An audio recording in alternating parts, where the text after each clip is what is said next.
Following a news alert for you right now at 6 o'clock, South Carolina Congressman Ralph Norman reportedly encouraged martial law in the days before President Biden's inauguration. In an article, the Talking Points memo cited a series of text messages to former White House Chief of Staff Mark Meadows.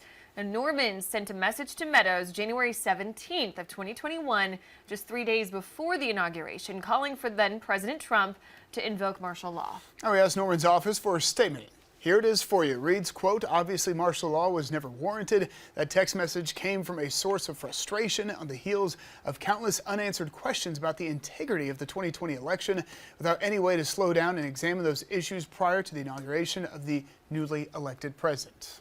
And here's a look at that text message. You can see words in all caps and a spelling error as well. It says, quote, "Mark, in seeing what's happening so quickly and reading about the Dominion lawsuits attempting to stop any meaningful investigation, we are at a point of no return in saving our republic. Our last hope is invoking martial law. Please urge the president to do so." And we will continue to follow reactions to the story as it develops.